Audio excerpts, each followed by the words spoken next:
Mesdames et messieurs, fidèles auditrices et auditeurs, bonjour.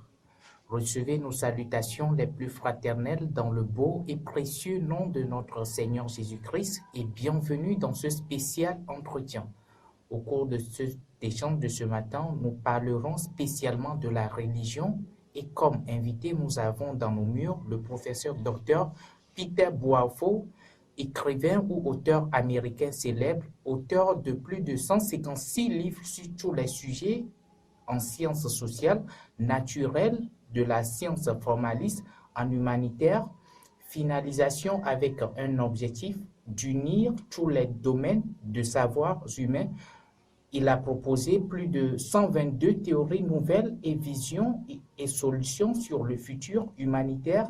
Il a visité plus de 100 pays dans le monde entier, reçu sur les chaînes de télévision et radio dans tout le monde entier. C'est le professeur Peter Boafo comme je venais de le dire tout de suite là, que nous avons dans nos murs et nous parlerons spécialement aujourd'hui de la religion. Sur ce, je m'en vais vous souhaiter une bonne condition d'écoute. Monsieur le professeur Dr Peter Boafo, soyez les bienvenus dans nos murs. Merci bien, monsieur. Bonjour. Oui, bonjour, comment vous allez? Très bien. Plus spécialement, nous allons parler de la religion. Et tout de suite là, nous allons commencer avec la première question. Pourquoi une culture de la religion? J'ai écrit beaucoup de livres. Il y a 2 livres sur cette question de religion. Le premier livre est à peine le futur de religion post-humaine en anglais, c'est-à-dire The Future of Post-Human Religion. Et le deuxième livre s'appelle Le futur de Thanatology Post-Human, c'est-à-dire en anglais The Future of Post-Human Thanatology. Et je proposais 4 catégories d'explications pourquoi la religion existe dans l'histoire humaine. Le premier est l'explication culturelle, la deuxième explication est sociale, la troisième explication est naturelle et la quatrième explication est mentale. Aller avec le troisième point, pourquoi les explications naturelles de la religion? Ok. Ça, c'est la troisième explication pourquoi la religion existe. Parce que vous vivez dans la terre, sur la terre. Il y a des animaux, il y a des montagnes, il y a l'univers. C'est pas que vous seulement, tu habites ensemble avec beaucoup d'autres choses. Avec les poissons, avec la mer, c'est comme ça. Mais pourquoi?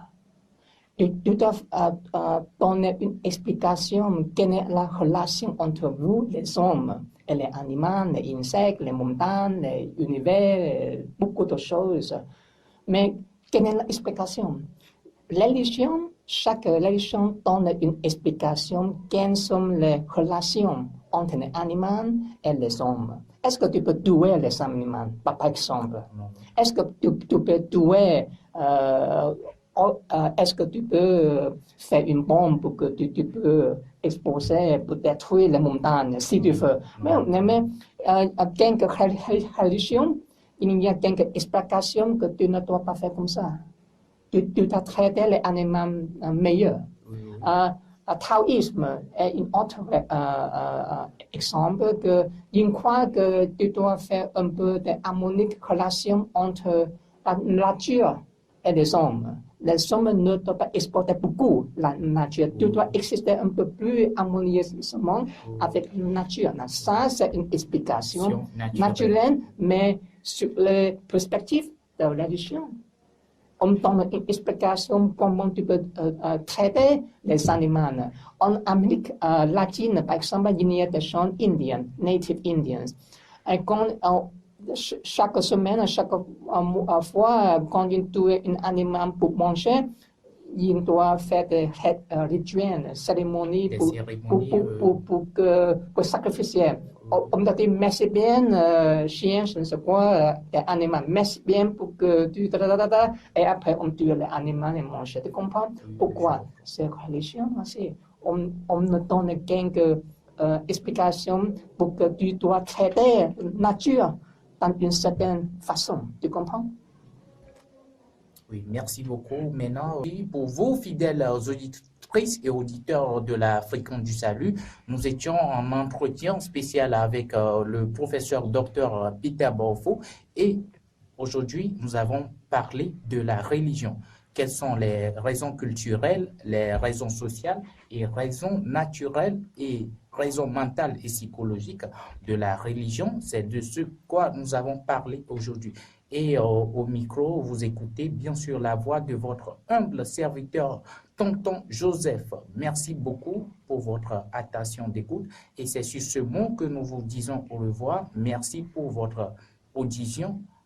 Rendez-vous dans le prochain numéro. Merci.